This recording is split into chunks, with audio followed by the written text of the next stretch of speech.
Hello guys. Today video is about English East India Company. I hope you will learn something new. So let's start the video without wasting any time. One of the largest and most influential companies in history existed long before tech giants like Apple, Google, or Amazon came onto the scene. The English East India Company was established by royal charter on the 31st of December, 1600, and it functioned as a mix of a trading company and a nation-state, raking in huge profits from international trade with India, China, Persia, and Indonesia for over 200 years. It brought a wave of affordable tea, cotton textiles, and spices to England, making its London investors very happy with returns that could reach up to 30%. At its height, the English East India Company was the biggest corporation around, even bigger than some countries. It pretty much acted like the ruler over vast areas of India, which was one of the richest economies in the world back then. However, as the East India Company started losing its grip on trade in the late 1700s, it pivoted to becoming an empire builder. At one point, this massive corporation had a private army of 260,000 soldiers, which was double the size of the British Army at the time. That kind of force was more than enough to intimidate rivals, take over land, and pressure Indian leaders into unfair agreements that gave the company huge tax benefits. Without the East India Company, the British Raj in India during the 19th and 20th centuries wouldn't have happened. The incredible success of this first multinational corporation played a big role in shaping today's global economy, for better or worse. On the last day of 1600, Queen Elizabeth I issued a charter to a group of merchants from London, giving them exclusive rights to trade with the East Indies. This vast region stretched from Africa's Cape of Good Hope all the way to Cape Horn in South America. The newly formed English East India Company held a monopoly, meaning no other British traders could legally operate in that area. However, they had tough competition from the Spanish and Portuguese, who already had trading posts in India, as well as the Dutch East Indies Company, which started up in 1602. Like the rest of Western Europe, England craved exotic goods from the East, such as spices, textiles, and jewelry. But making the journey to the East Indies was incredibly risky, with threats from rival traders and diseases like scurvy lurking around. According to Ericsson, the mortality rate for East India Company employees was a staggering 30%. The Royal Charter at least shielded the London merchants from local competition and provided a financial boost for the Crown, which was in dire need of cash.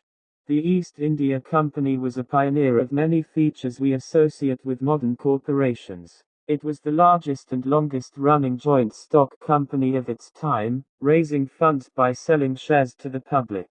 It had a president and a board of control or board of officers.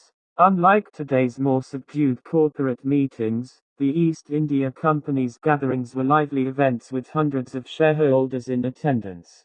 While the charter gave the company a sort of monopoly in India, it also permitted its employees to engage in private trading on the side. Initially, the company struggled to pay its workers for the dangerous jobs, so it had to offer other incentives.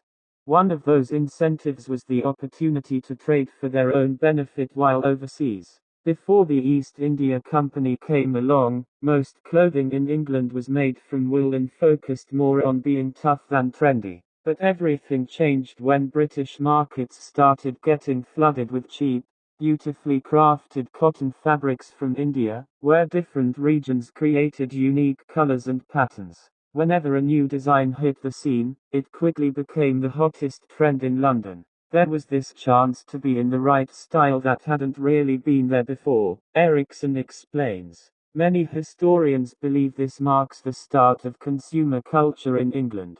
Once those cotton goods arrived, it brought a whole new level of unpredictability to what was considered fashionable.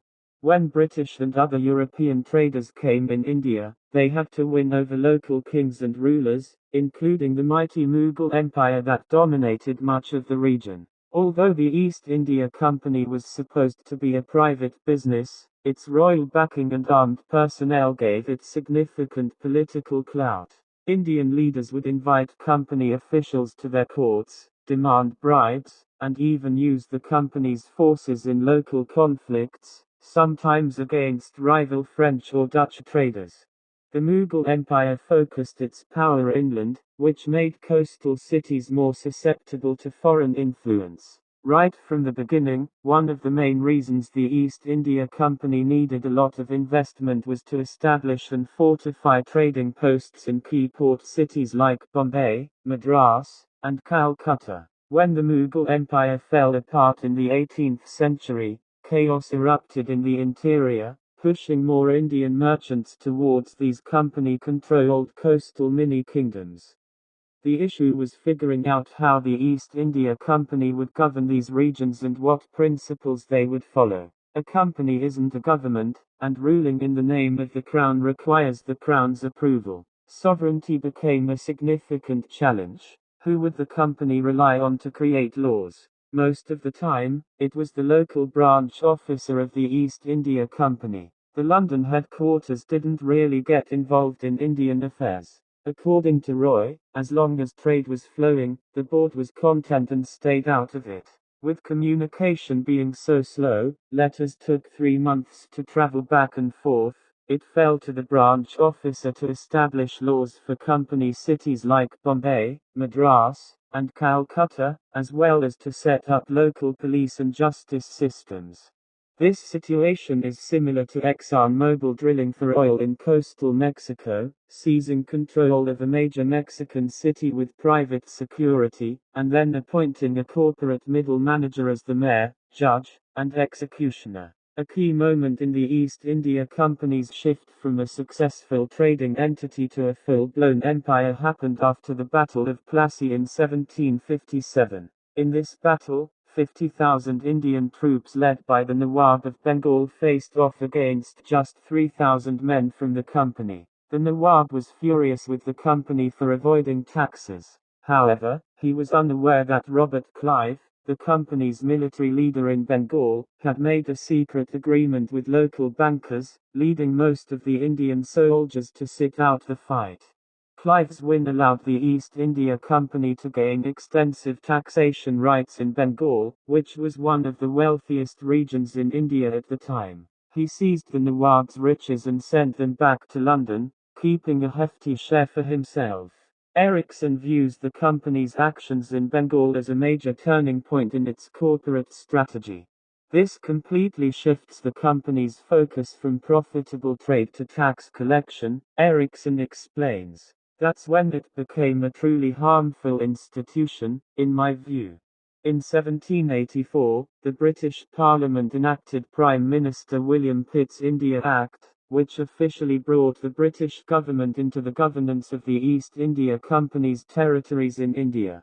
When this act was implemented, the company lost its status as a major trading and governing force in India, Roy notes. That's when the real British Empire began to take shape.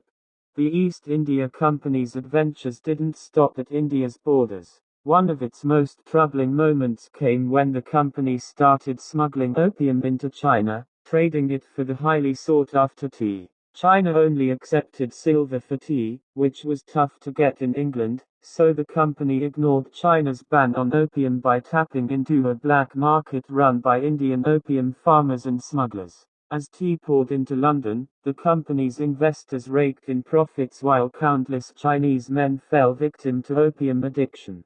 When China finally took action against the opium trade, the British government responded by sending in warships, leading to the Opium War of 1840. The defeat was a major blow for China, resulting in British control over Hong Kong, but it also highlighted the East India Company's shady practices in pursuit of wealth. By the mid-1800s, the pushback against the East India Company's monopoly was intense in Parliament, largely driven by Adam Smith's free market ideas. Ericsson points out that the downfall of the East India Company in the 1870s was less about the moral outrage over its corruption, though there was plenty of that, and more about English politicians and business folks realizing they could rake in even more cash by trading with partners who were economically stronger, rather than being stuck with a corporate state. Even though the East India Company has been gone for over 100 years, its legacy as a cutthroat corporate trailblazer has left a lasting mark on how business operates in today's global economy. It's tough to grasp the global political landscape without recognizing the company's role, Ericsson notes. I doubt we'd have the global capitalist system we see today if England hadn't risen to such a unique level of power during this time. They evolved into a modern industrial powerhouse and spread their ideas of production and governance worldwide, including to North America. It's really the foundation of the current liberal global political order. That's it for today, guys. Hope you liked the video, and please like the video and subscribe to my channel. See you next time. Goodbye.